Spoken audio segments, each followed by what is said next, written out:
Welcome to Gaia's Navel. On today's video, I'm going to be talking about calories and commonly asked questions. So I'm going to go ahead and list those questions right now. If any of these questions are something you've been thinking about, stay tuned.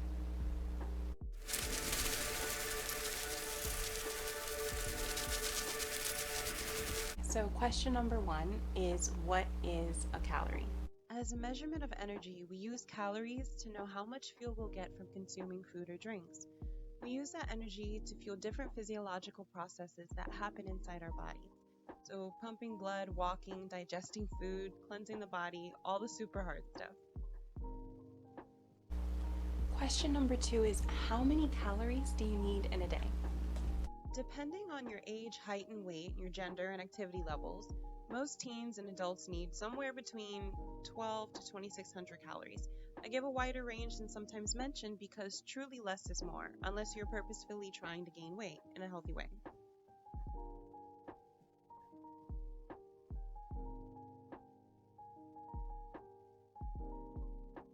Question number three is, how can you use calorie restriction to manage weight loss or manage weight gain? Technically, a pound is 3,500 calories, and theoretically, if you would like to gain weight, you need an additional 3,500 calories in 1 week to gain 1 to 2 pounds. So that depends on your metabolism, of course, and then healthy weight gain that I've researched always involved physical activity. What happens if I don't get enough calories? So this can be extremely dangerous because it unknowingly leads to cravings, nutrient imbalances and deficiencies, and avoidable illness and health conditions.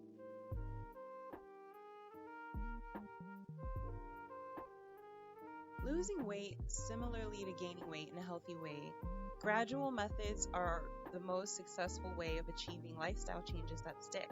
To lose a pound or two a week, you should limit your existing calorie intake by 500 calories a day. So you find out what your needs are, and then you subtract 500 a day. So you can figure that out on one of the websites like myplate.gov, or you go into DuckDuckGo or Google and you type in like calorie calculator. I'm sure a whole bunch of different things will pop up. Exercise is especially important during this time because this will determine how much muscle density you gain. If your calorie intake is still reasonable for working out, then try to work out using light weights and gradually increasing. So the same goes for any cardio you enjoy. If your calories are 1,200 or lower, I would not suggest weighted exercise, but using your own body weight during movements and nothing that overexerts energy. So walks are great during fasting and low-calorie days. What happens if I get too many calories?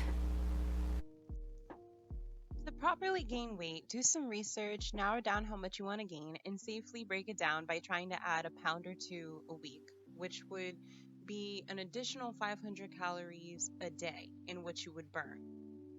I encourage you to get the most nutrients out of your food possible and make sure that your weight is being put to healthy and safe use for your body. So weighted exercises are recommended several times a week. The more weight, the more muscle.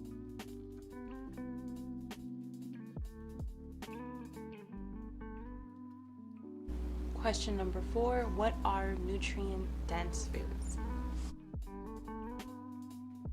Foods and drinks that are high in calories and sugar and low in nutrients are low-quality foods. They are empty calories that often leave you thirsty or hungry right after consumption. And nutrient-dense foods are high in these qualities, such as fiber and minerals, and they engage and support your body functions. These are the foods that should be most of your diet. Number five, why are calorie restrictions more important for people with certain genetic backgrounds? From the research that I saw, most metabolic abnormalities spread across the ethnic groups are still unclear, and I'll include the info that I found in some links in the description box. However, there is agreement on abnormalities and cardiovascular risks, specifically affecting African Americans and minority communities in general, statistically coming after African Americans for conversation's sake. I'm speaking for all of us in general, whether genetic or environmental, but according to the USDA, the minority groups are at higher risk for type 2 diabetes, obesity, hypertension, and heart disease. Don't get them wrong, they do affect everyone. However, they based it off of case studies within the last decade with the same environmental factors. Minorities were at more risk. Now, of course, it's much deeper than economic and geographic factors that we can see, and some of those causes are clear and unclear. Immigrants often leave their country not knowing the dangers and differences in foods in their new environments. We continue to eat the same way or not, or worse, not knowing that the foods are genetically different from the foods we're accustomed to in different places. Also, dealing with the change of stress and demand and lifestyle contribute to this. I saw these struggles with my friends and my family and students that I've even taught or dealt with or clients.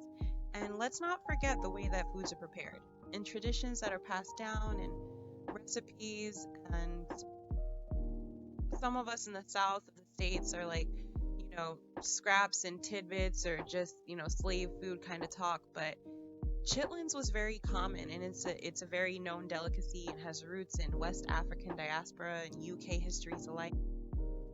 These foods are probably made completely different than how they used to be, but as much fat and lard and sugar and salt and everything that we have to add to make it flavorful and edible, that's the stuff that's making people sick.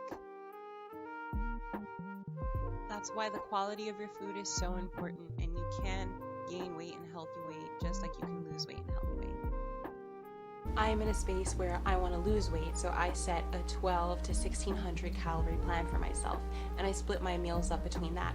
I also do the 2-MAD diet, so I only eat my meals twice a day, and that second meal is really like a snack for me, so I'll fast kinda as long as possible. I'll wait until my body tells me that I'm hungry, and then I'll eat my first meal, and then I'll have a meal after that. So let's say if I wake up at 7 in the morning, then I probably won't have breakfast until 1 p.m. In between that time, I would probably have a bottle of water as soon as I first wake up. Then I would have a cup of tea, and like 2 hours after that, I'll have a cup of coffee. And by this time, I'm either wondering if I want to have a smoothie or if I actually want to eat. And by the time I make up my mind, it's somewhere between 1-ish, and normally I've already made food for my son, so that's what compels me to eat my first meal, somewhere between, unless he has something and I happen to be running around and I'm still kind of not really, and I know that I'm going to stay up late, I just make sure not to eat within 4 to 5 hours of going to bed, pretty much. So I hope this video helped you guys out, or I hope you guys understood the answers to these questions. Let me know what you think. Like, comment, subscribe, and I will see you in the next video. Bye!